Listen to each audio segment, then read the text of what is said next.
Selamat malam pemirsa, kembali lagi bersama saya Ayunda Safitri dalam program Cakap-Cakap. Banyak potensi yang bisa digali dari pemuda Purwakarta agar mereka mengukir prestasi. Sayangnya kita sering lupa bahkan tak tahu apa yang mesti diperbuat dalam hal penggalian potensi itu. Sehingga kita tak mengetahui hal positif yang dimiliki oleh seseorang. Yang kita lihat hanya dari sisi penampilan ragawi. Cakap-cakap edisi malam ini, kita akan membahas soal kiprah remaja atau pemuda Purwakarta. Pada malam hari ini telah hadir narasumber kita, ada Bapak Ahmad Arif Imamul Haq S.Phil, Kepala Bidang Kepemudaan Dinas Kepemudaan Olahraga Pariwisata dan Budaya Dispora Parbud, Purwakarta. Selamat malam Bapak. Selamat malam. Gimana Pak kabarnya hari ini, sehat? Alhamdulillah, sehat ya. Alhamdulillah. Dan yang kedua ada Kang Andri Fernandes, pemerhati komunitas PANG. Kang, gimana Kang hari ini, sehat? Sehat, alhamdulillah. Alhamdulillah. Dan yang terakhir ada Kang Dian Septian dari komunitas PANG. Kang, gimana Kang kabarnya hari ini? Alhamdulillah sehat. Alhamdulillah sehat. Nah, pada segmen akhir kami juga menghadirkan Denisa Siti Nur Hasanah, pemenang ketiga Lomba Cipta Puisi yang digelar Kementerian Pendidikan.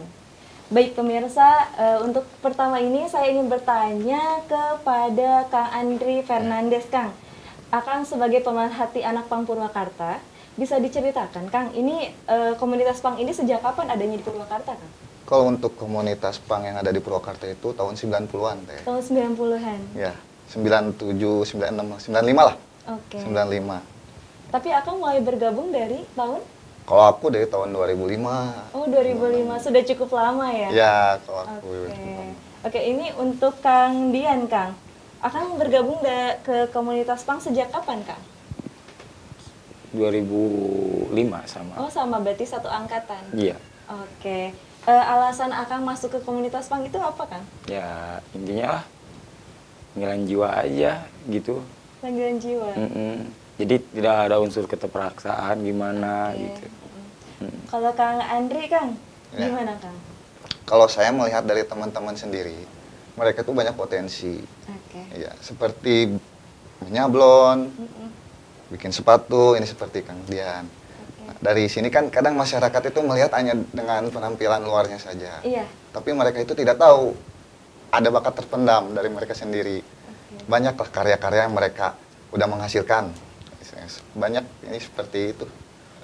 Dia menjual bikin sepatu Bikin sepatu. ke Cibaduyut. Cibaduyut ya. Jadi sebenarnya komunitas PANG ini komunitas apa, Kang? Bergerak di bidang apa? Kalau sebenarnya PANG ini kan lahir dari protes moral ya. Protes moral. Dulu itu di Inggris, cuma jadi budaya. Jadi makanya ada simbol PANG Not Dead. PANG Not Dead itu, PANG itu tidak akan pernah mati. Jadi sampai sekarang generasi terus aja sampai ada ke seluruh dunia. Dia itu bakal banyak generasinya. Jadi mereka itu mempunyai protes moral terhadap pemerintah.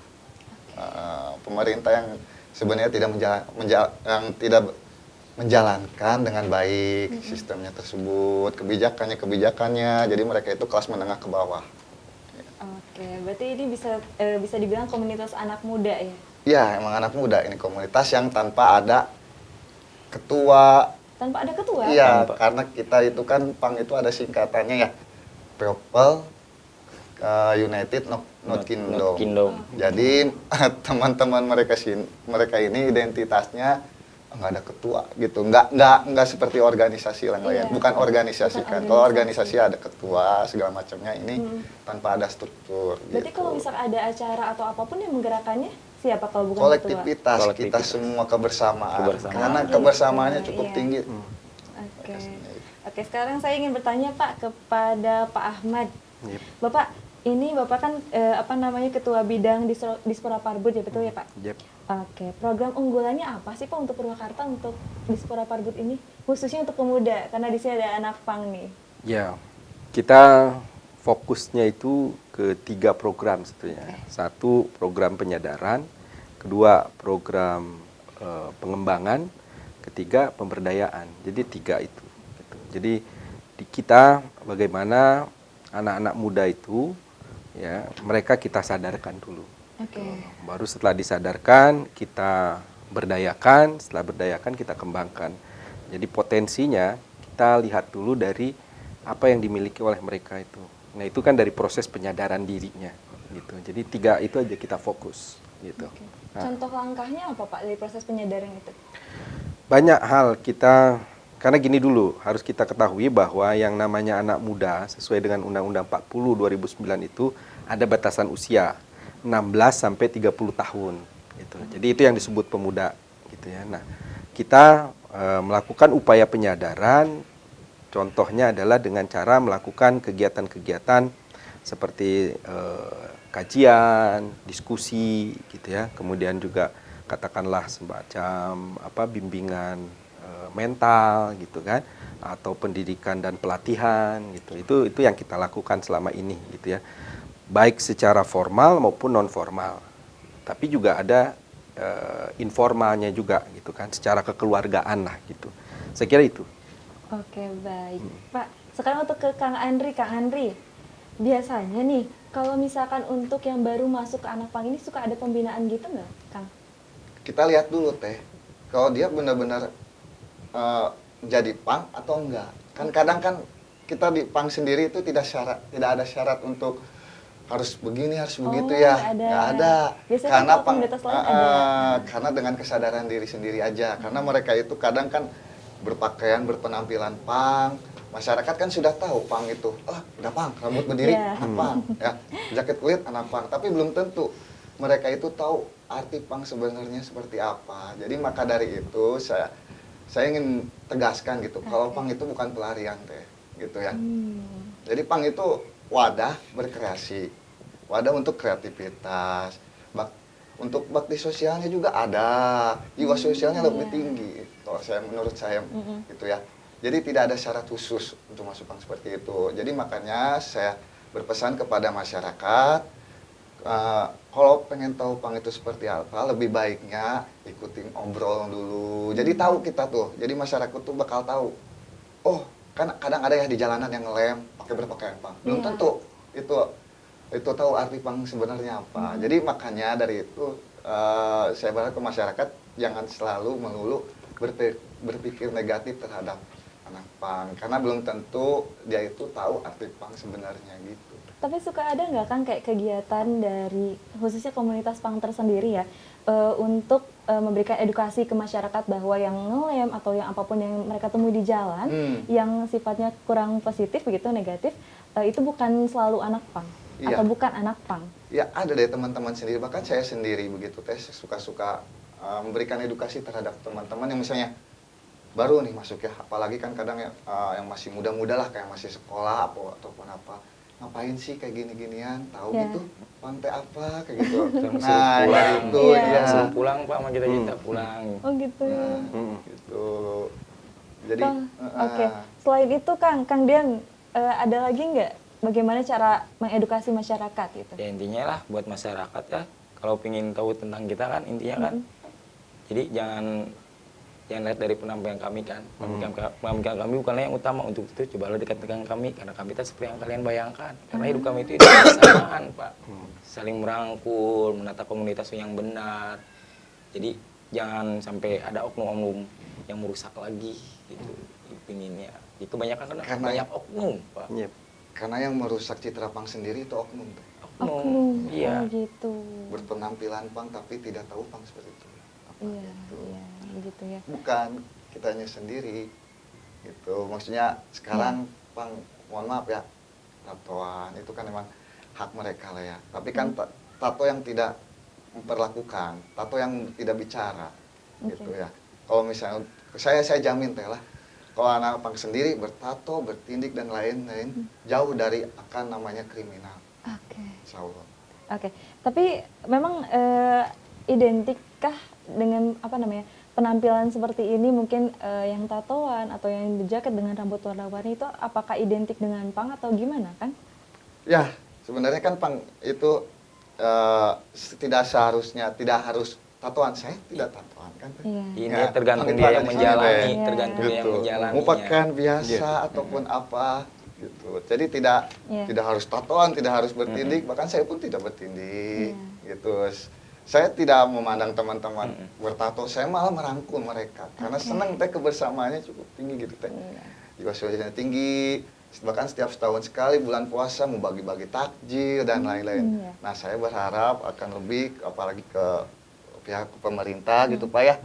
Apalagi ada upaya untuk membina anak-anak pang, itu salut lah bagi saya. Nggak ada di Indonesia pemerintah yang membina khusus anak-anak pang gitu. Merangkul. Merangkul. Ya. Oke. Oke, Pak Ahmad, Pak. Yep. Bapak melihat komunitas pang di Purwakarta ini seperti apa, Pak? Ya. Mendengar pembicaraan kita tadi. Ya, saya kira suatu hal yang menarik ya. Satu, tadi disampaikan oleh Kang Dian bahwa dari pang itu jangan dilihat istilahnya penampilannya. Gitu. Yang penting bagaimana mereka berkarya, Iya. mereka berinovasi, mereka mencoba menunjukkan jati dirinya mereka dengan karya-karya nyata mereka. Saya kira itu suatu hal yang baik. Yang kedua, juga bicara soal kesadaran tadi, bagaimana proses penyadaran. Nah, di antara rekan-rekan komunitas pang ini, mereka masuk ke pang itu dengan kesadaran diri. Itu kan tidak ada paksaan. Tidak ya ada, kan? Pak. Nah, ini barangkali yang perlu kita dekati, kita dalami lagi. Apa sih sebetulnya pang? Tadi Kang Andri menyampaikan pang itu people united, not kingdom. Gitu kan, artinya suatu hal yang nggak ada kerajaan di situ, nggak ada raja, nggak ada siapa, semua sama, Sama gitu setara kan. Ini kan ada nilai-nilai. Tadi disebutkan juga soal solidaritasnya yang tinggi, ya kan, saling pedulinya cukup tinggi. Saya kira itu nilai-nilai yang seharusnya muncul bukan hanya di komunitas pang, tapi di antara kita semua sebagai warga bangsa, sebagai warga masyarakat, anak-anak muda terutama. Nah, dibangun kesadaran dirinya untuk saling memperkuat. Saling solidaritas gitu ya, menjaga solidaritas dan seterusnya. Jadi nilai-nilai positif yang ada di komunitas pang ini, saya kira perlu kita ambil juga gitu ya. Nah, tentu kami dari pemerintah mencoba nanti, ya bukan berarti selama ini diabaikan, karena kita juga mendapati komunitas pang itu, istilahnya tuh belum begitu clear gitu ya. Hari ini barangkali dengan adanya Cipta TV mengundang kita semua di sini duduk bersama, saya kira akan jadi clear ya kan, dan kemudian menjadi satu jembatan untuk kami dari pemerintah daerah khususnya di Kabupaten Purwakarta untuk merangkul rekan-rekan dari komunitas pang ini. Ya mudah-mudahan kita akan bisa duduk bersama menyusun perencanaan mau kemana sih teman-teman pang ke depan. Kalaupun ada regenerasi katanya tidak pernah mati nih, ini kan tadi disampaikan Kang Andri. Nah, apa upaya kita untuk lebih memberdayakan, ya kan, mengembangkan, melakukan pemberdayaan terhadap potensi-potensi yang dimiliki anak-anak rekan-rekan dari pang. Atau misalnya juga kita lakukan pengembangan yang ke depan. Mau diapain yang sudah ada ini, gitu. Kang Andri, Kang Dian tadi membuat sepatu, mungkin juga ada yang punya karya lain gitu ya. Nah, bagaimana kita kembangkan nanti di kemudian hari. Tentu itu kita lakukan dengan perencanaan yang matang. Nah, pemerintah punya kewajiban untuk melakukan fasilitasi itu. Dan kita pastikan insya Allah dari bidang kepemudaan khususnya kita akan lakukan upaya fasilitasi itu. Saya kira itu Teh. Oke, baik Kang Dian, terkait tanggapannya Pak dengan statement dari Pak Ahmad tadi. Gimana Kang? Ya, terima kasih sih untuk rangkulannya Pak gitu ya. Buat bisa untuk kedepannya insya Allah kan anak-anak lebih bisa berkreasi ini ya Pak. Bisa menunjukkan gitulah intinya kelebihan-kelebihan mereka gitu. Oke, baik. Kalau Kang Andri Kang? Ya, kalau saya sendiri ya saya berharap sih kepada pemerintah sendiri, khususnya kan bagian kepemudaan ya Pak ya Arif ya. Karena mereka sendiri kan banyak bakat yang terpendam, potensinya banyak Teh. Jadi harus digali lah sama kita semua, harus dibina gitu. Karena belum tentu teman-teman yang di luar sana bisa lebih baik daripada teman-teman pang sendiri gitu. Betul. Kalau kita terus membina teman-teman pang yang punya kreativitas seperti menyablon dan lain, itu kan bisa diperdayakan, bisa menjadi itu nilai jual UMKM sendiri di Purwakarta Pak. Betul. Nyablon malah gitu. Iya. Nah, sekarang untuk Pak Ahmad Pak, terkait dengan potensi Pak tadi. Nah, biasanya adakah cara dari Dispora Parbud untuk mengetahui potensi yang dimiliki oleh seseorang? Ya, kita semua berbasis data. Ya, artinya kita mengupayakan semuanya dari data yang kita kumpulkan, ya kan, baik itu dari lembaga-lembaga maupun dari komunitas atau organisasi kemasyarakatan pemuda atau di seluruh masyarakat gitu. Oke, Ya, berarti jadi dari data. dari ya? data kita lakukan survei atau kita lakukan ya pendataan lah langsung. Iya. Saya kira itu. Oke, baik. Pemirsa, jangan kemana-mana, kami akan kembali sesaat lagi.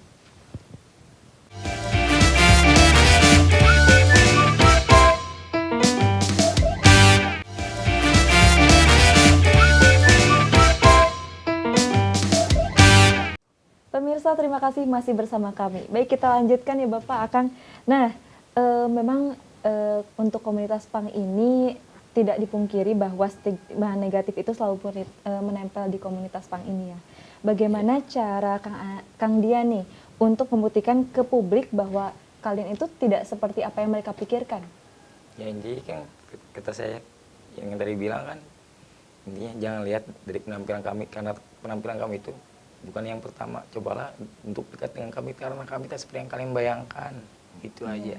Tapi ada nggak pernah melakukan sebuah kegiatan yang melibatkan masyarakat gitu, untuk khusus komunitas PANG sendiri dan masyarakat, agar masyarakat itu khususnya masyarakat Purwakarta ya Kang ya bisa melihat bahwa oh ternyata komunitas PANG ini tidak selalu seperti itu. Banyak kegiatan kan, seperti setiap setahun sekali kan kalau bulan puasa kan bikin bakso gitu. Bakso. Iya, bakso sama anak-anak gitu. Setiap kan di BTN gitu Pak, suka bikin Oh, bakso, iya. ngebagiin tajil gratis. Kadang-kadang minta ke warga-warga, minta baju-baju bekas, kita kasih-kasihin ke anak-anak yang di jalan gitu kan. Itu Kita ngumpulin baju bekas, ngumpulin baju teman-teman bekas. kolektivitas, Iya, dibagiin dibagiin lagi. Iya. cukup. Iya. Tapi ada nggak kegiatan khusus per harinya, misalkan ada kumpulan setiap hari apa dan biasanya ngapain gitu kan? Ya paling kalau setiap minggu paling anak-anak kumpul sambil buku bersama tuh ya, yang di perpustakaan, ya. Oh, ada kegiatan baca Iya, buku bersama. Baca buku bersama, Oh, perpustakaan. iya. Perpus gratis bikin ya. Oke, kalau untuk Kang Andri, Kang ada kegiatan lain nggak selain itu? Kalau saya Biasanya. sendiri kan, saya sudah tidak ini ya, Teh. Maksudnya tidak terlalu ini ya sekarang ini ya. Tidak sering kumpul-kumpul sama teman-teman. Karena saya sendiri pun sudah berkeluarga. Ya, sudah Bahkan berkeluarga teman-teman semua. pun ini juga sudah berkeluarga. berkeluarga. Sudah banyak Tapi yang tetap berkeluarga. saya memperhatikan teman-teman. Iya. Karena kan kita punya grup. Ya, di WhatsApp sendiri. Nanti pasti saling diskusi apa, ya hari ini ngumpul yuk. Nah, ngumpul juga bukan ngumpul sembarang, kita ada nilai plusnya, yaitu yang ngobrolin masa depan. Wah, apa sih, ngapain sih ini ke depan sih gitu. Enggak nongkrong-nongkrong sembarangan gitu. Jadi ada isinya nongkrong Oh pun teh. iya, bermanfaat. Iya, berarti ya, Bermanfaat, Kang, ya. ada manfaatnya. Tapi biasanya ada tempat khususnya nggak, base camp misalkan atau apa? Kalau dulu itu di Kamboja teh. Dulu. Dulu di Kamboja. Cuma sekarang ini kan nggak ada tempat kumpul khusus. Jadi paling teman lagi di sini, ya kita Datang ke situ. Berarti nggak misalkan setiap Sabtu kumpul atau gimana? Oh, enggak ada Nggak ada jadwal jadwal rutinnya. Nggak ada jadwal Oke. rutin. Oke, Pak Ahmad, Pak, saya Yap. ingin bertanya nih. Tadi kan terkait dengan data ya Pak ya.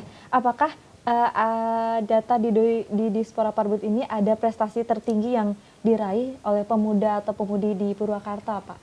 Ya, sejauh ini kita temukan banyak sebetulnya.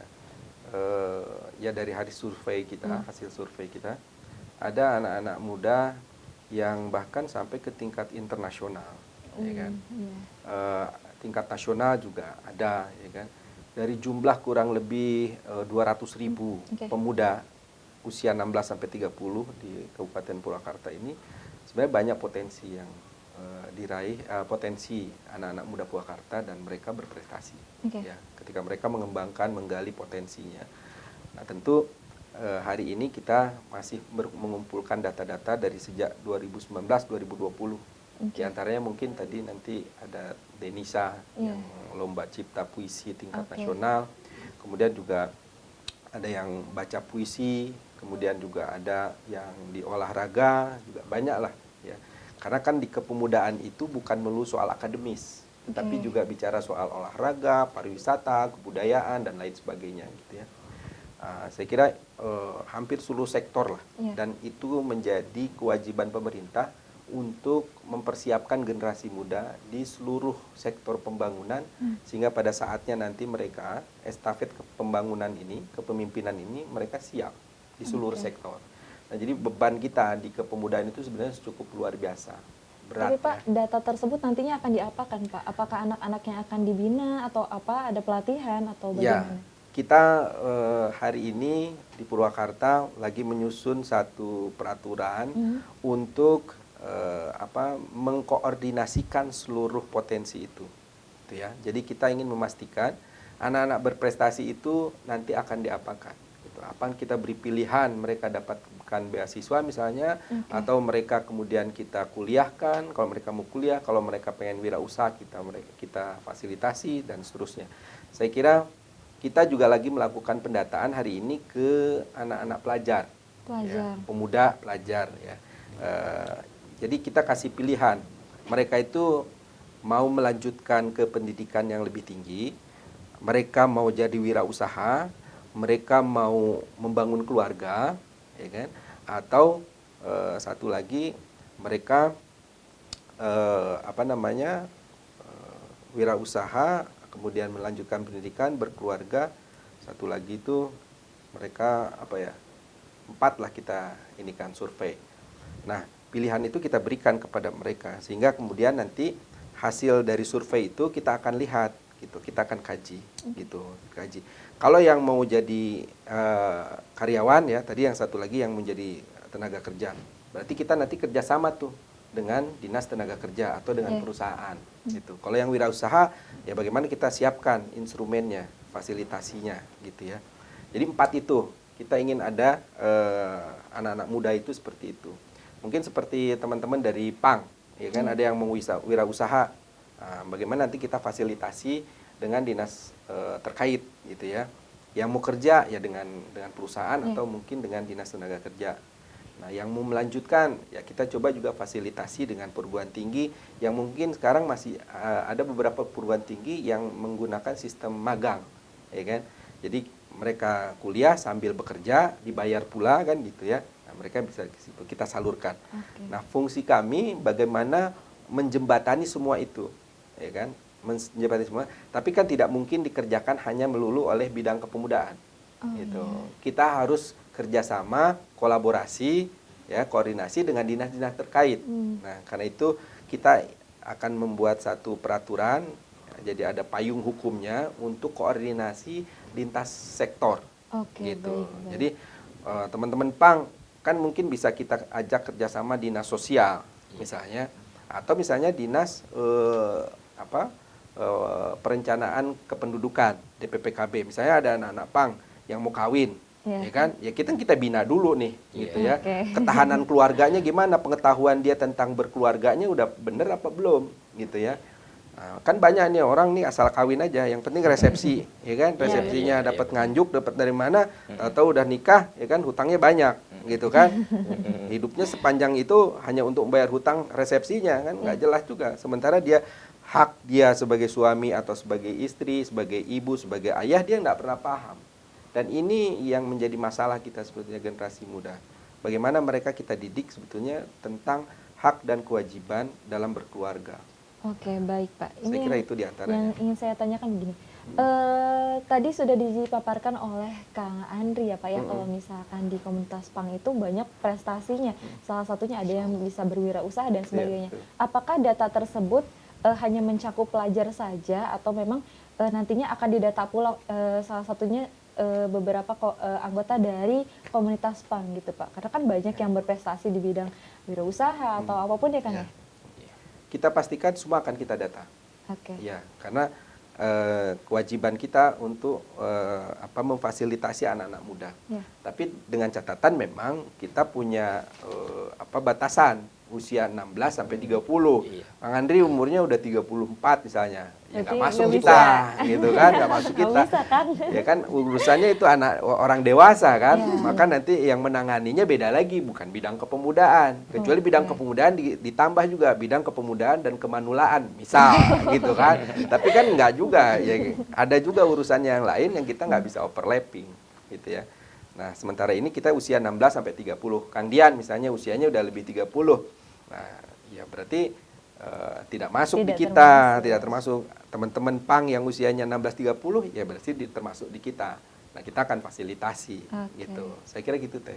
Oke, Kak Andri, terkait dengan pernyataannya Pak Ahmad tadi, Iya. masih banyak nggak itu anggota yang komunitas PANG yang berusia sesuai dengan yang tadi disebutkan 16 sampai 30? Banyak. Banyak. Cuma kan kita itu juga selektivitas. Nggak sembarang misalnya dari kepemudaan, nggak sembarang misalnya aku nih, pengen nyalurin sini. Tapi kan aku juga harus lihat dulu, itu tuh benar gak sih jadi pang teh gitu ya. Jadi Oh, nggak iya. sembarang nyalurin kalau pengen ke misalnya ada program dari pemerintah sendiri. Berarti gitu. disaring kembali. Ya aku dan kawan-kawan pun ya misalnya ada si itu pintar nyablon, pintar nyanyi ataupun apa segala macamnya ya, udah kembangin yuk bareng-bareng gitu kan. Fungsi pemerintah itu fasilitatornya masyarakat ya. Ya. Kita sebagai masyarakat otomatis butuh pemerintah juga. Ya, betul. Agar bagaimana kita tugas kita sendiri, bagaimana yang tinggalnya di Purwakarta ya harus membawa nama baik Purwakarta dengan potensi kita sendiri, dengan punya bakat kita sendiri. Maka dari itu saya berharap pada pemerintah seperti itu Pak. Siap. Kalau Kang Dian gimana Kang? Ya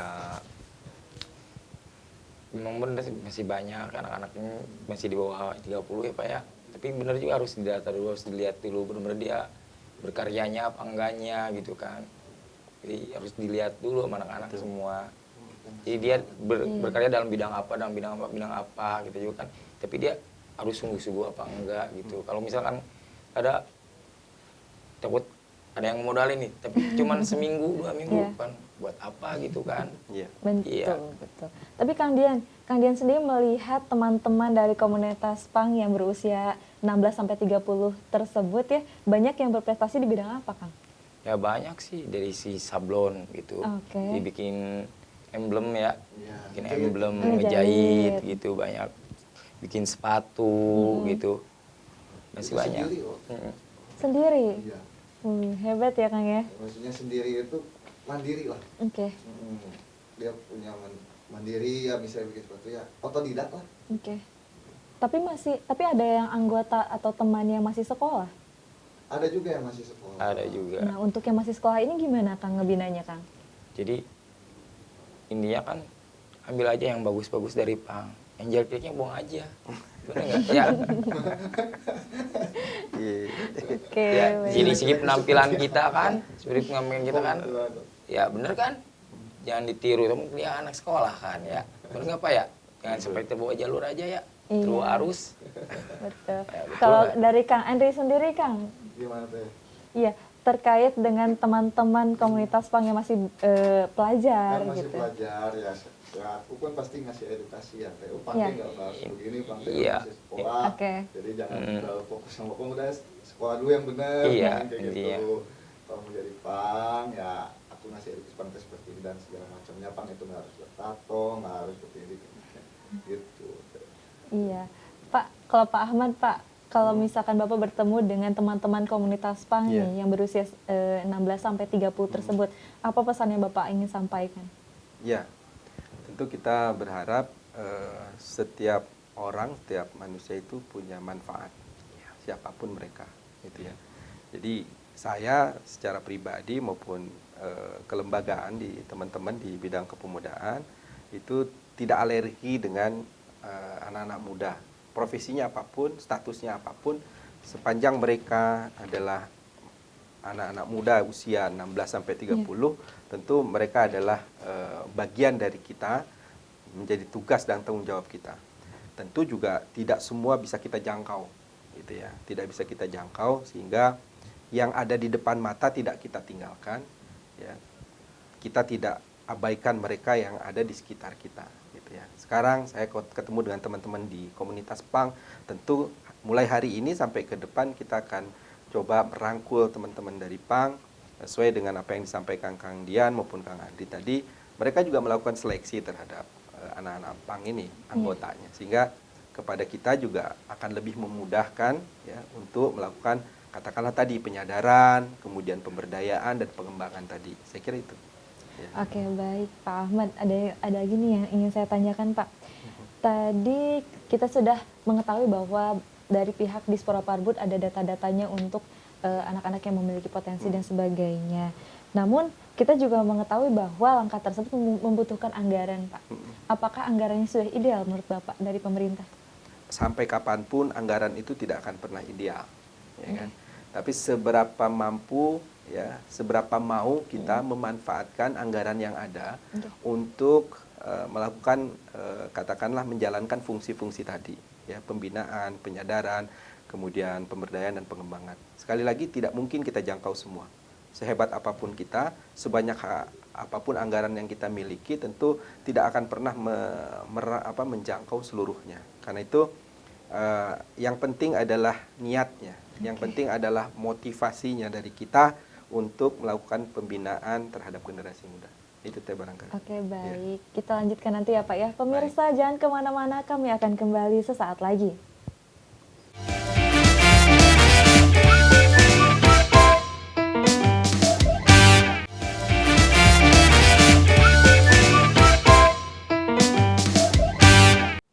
Baik pemirsa, terima kasih masih bersama kami. Kita lanjutkan ya. Nah, pemirsa hari ini kami juga sudah menghadirkan Denisa Siti Nurhana. Selamat malam, Nur Hasanah ya Kak? Iya. Oke, selamat malam Teteh. Ya, selamat malam. Gimana Teteh kabarnya hari ini? Alhamdulillah baik. Alhamdulillah baik. Teteh, sejak kapan ikut lomba cipta puisi atau baca puisi nih? Cipta puisi Cipta tapi puisi, ya. suka baca juga. Oke, sejak kapan mulainya? Mulai awalnya baca dulu, rampak sama teman-teman itu dari kelas 8 SMP. Dan mulai tulis lombanya itu kelas 9. Kelas 9, berarti sekarang tinggal melanjutkan ya? Iya. Iya, itu gimana ceritanya bisa ikut lomba puisi?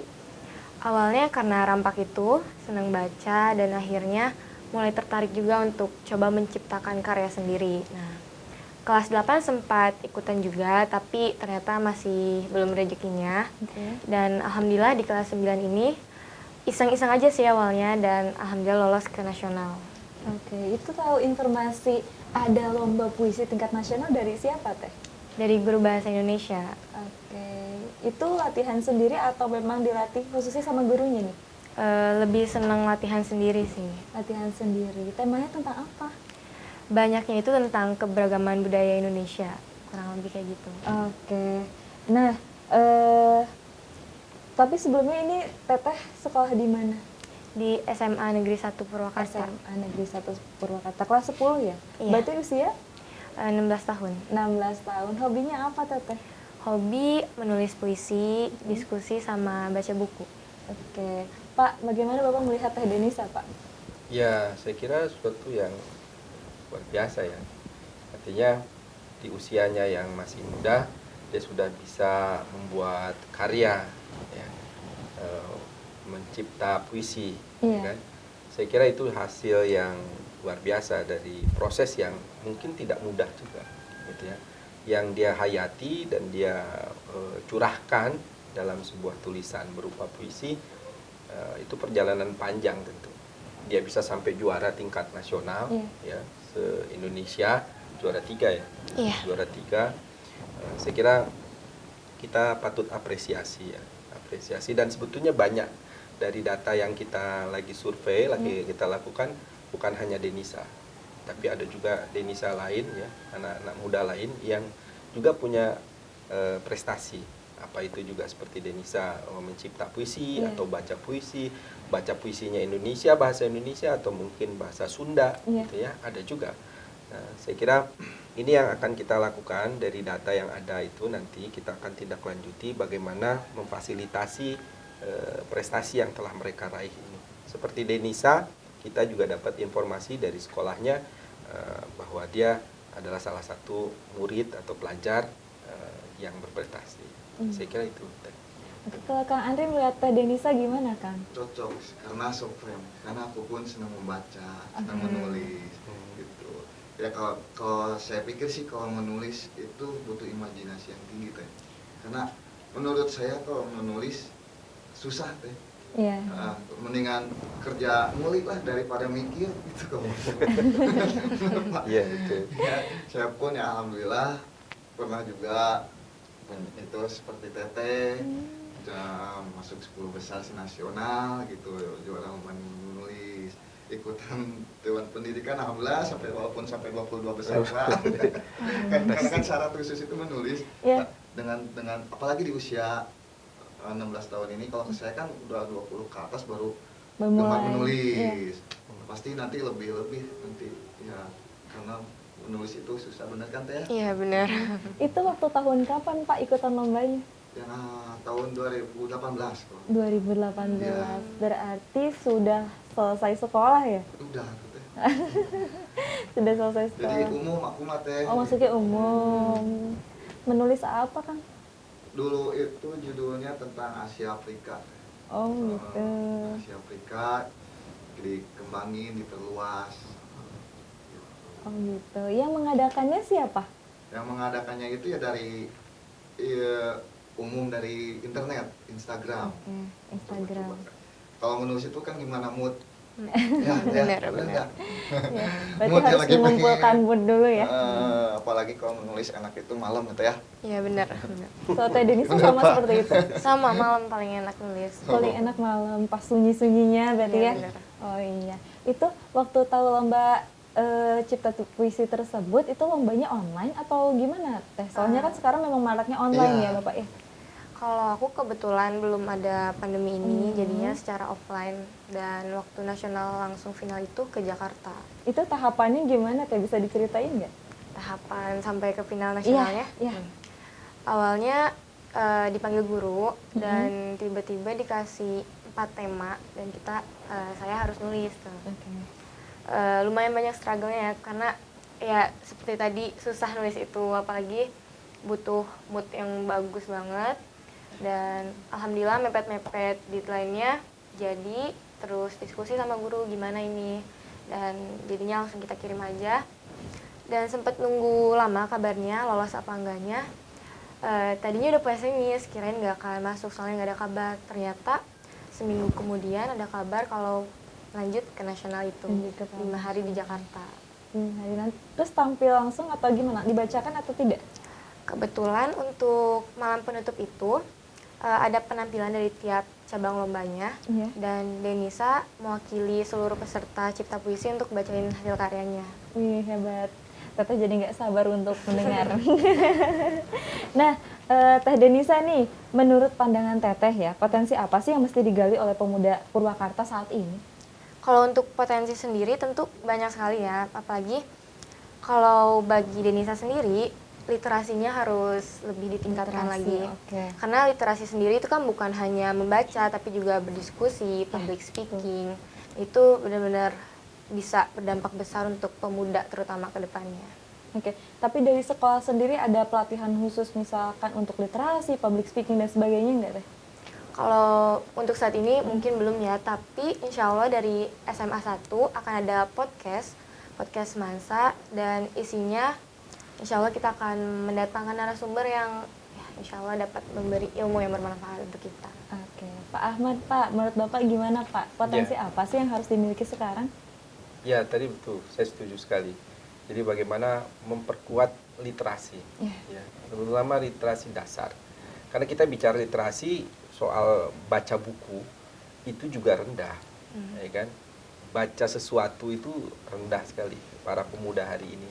Baca SMS, baca WA paling banyak, ya kan? Baca hoax paling banyak. Iya. Itu satu sisi. Sisi yang lainnya juga yang belum tergali sebetulnya dan sangat-sangat rendah itu adalah daya bacanya. Jadi menganalisa sebuah tulisan atau sebuah fenomena itu sangat rendah sekali, gitu ya. Nah ini yang perlu kita tingkatkan. Jadi saya bersyukur kalau ada forum-forum seperti ini mudah-mudahan mampu meningkatkan, memperkuat daya literasi kita semua, terutama anak-anak muda. Tidak tertutup juga orang-orang tuanya juga, karena Anda berharap anak-anak Anda hebat, ya, tetapi orang tuanya mengabaikan gitu ya dirinya untuk belajar juga, karena belajar itu harus sepanjang hayat, ya kan, minal mahdi ilal lahdi kan kalau dalam agama. Nah karena itu bagaimana orang tua juga memberikan tauladan kepada generasi muda untuk meningkatkan literasi itu, memperkuat daya literasi, memperkuat daya bacanya. Iya benar. Dia bisa hebat si Denisa ini bisa hebat karena mungkin daya bacanya ya bukan hanya membacanya yang sering, tetapi daya bacanya, analisisnya, sehingga kemudian dia bisa juara 3. Besok dia juara 1, bukan hanya Indonesia tapi di dunia. Ya, kita harapkan, kita doakan dia menjadi orang yang berprestasi. Setahu saya dia anak yatim. Ya, beliau Denisa ini sudah tidak punya ayah, dan saya kira masih banyak anak-anak muda yang hari ini harus kita perkuat, ya kan? Potensinya kita gali, kita kembangkan, kita berdayakan, dan itu menjadi tanggung jawab kita semua. Ya, siapapun kita, jangan nunggu kaya ya, dari hari ini. Saya kira gitu. Oke, Kang Andri, Kang, untuk komunitas PANG sendiri kan masih banyak tadi yang masih remaja ya. Adakah program khusus gitu dari kakak-kakaknya khusus kepada adik-adiknya untuk saling membina untuk melihat potensi, terus mengembangkan potensi dari anak-anak PANG tersendiri?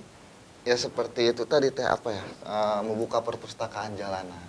Karena kan dengan apalagi dengan sekarang gitu meningkatnya teknologi, karena kan kita salah satu membuka perpustakaan jalanan itu salah satu bentuk perlawanan teh.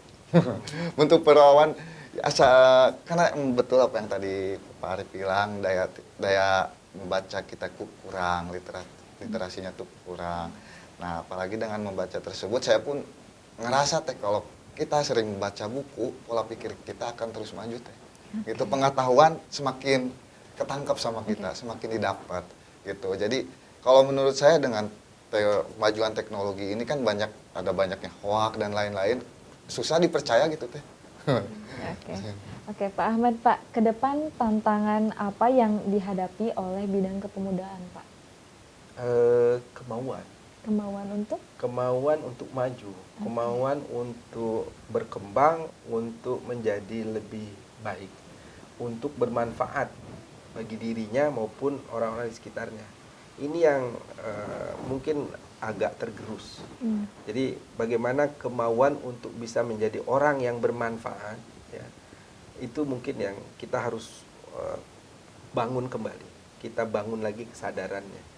Karena tanpa itu apalah arti kita manusia, ya kan? Kita hidup dengan waktu yang sangat terbatas, sudah ditentukan.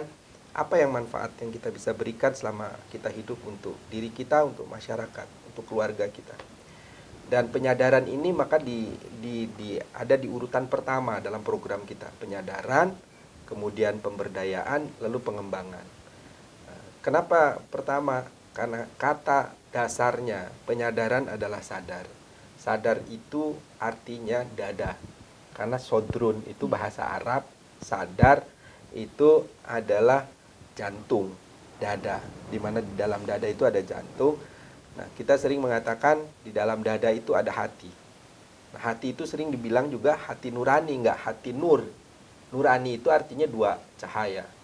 2 cahaya itu artinya cahaya ilmu dan cahaya iman. Maka kesadaran harus disertai oleh cahaya ilmu dan cahaya iman. Sehingga kemudian orang akan dituntun hidupnya dengan 2 cahaya itu. Nah, anak-anak muda harus kita sadarkan bahwa Anda perlu kesadaran dalam melakukan apapun.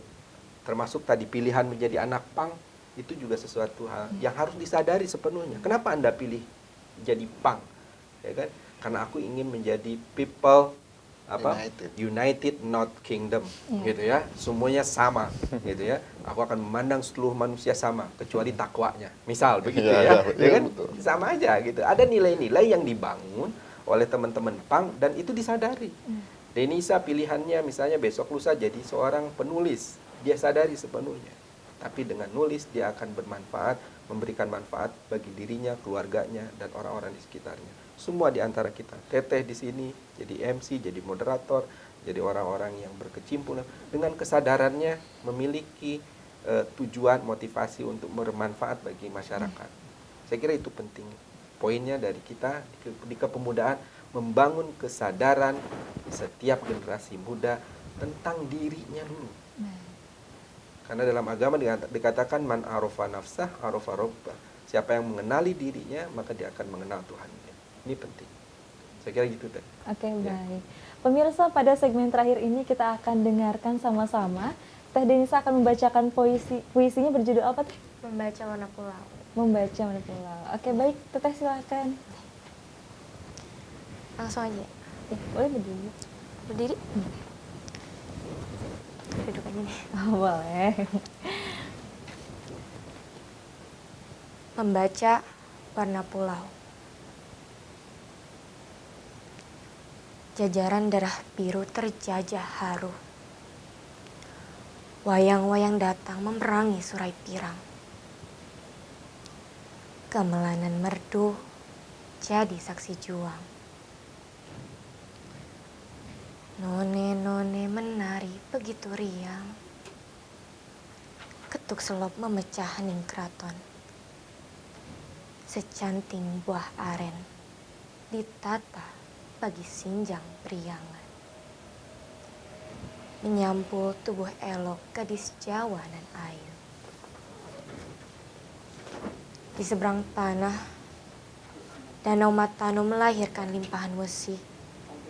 Pinisi mengarungi laut, bunak yang tersohor bahari. Bugis jadi nahkoda. Di dekat tubuh pulau, ulas terbit menyelimuti raga. Sepasang jejak anak menghias tepi Singkara. Mas, bawal, dan patin menjelajahi lambung sungai sampai lambung anak Melayu. Di Marcapada, matahari bagai kancing emas menyengat panas lereng eksotis. Mahakam dan Kapuas, Derawan dan Kakaban. Seketika lupa bagaimana memalingkan pandang. Setia ditatap, setia bertanya perihal sang daya. Hingga di akhir hari, Diva bercakap penuh gairah. Elok menyapa, berselang debur ombak. Berlaksa-laksa pasir, memaku tubuh penuh hiruk pikuk. Lalu tertanda tanya, siapa penakluk sang jaya? Siapa kamus ahli asma? Oh, bagus sekali puisinya sampai masuk ini ke hati. Baik, terima kasih Pak Ahmad, Sama-sama, Pak Teh. Kang Andri, Teh Denisa, dan Kang Dian sudah hadir ke studio. Mudah-mudahan kita dapat kembali hadir lagi dengan episode-episode yang lainnya. Baik pemirsa, program Cakap-Cakap kali ini telah berakhir. Terima kasih atas perhatiannya. Selamat malam.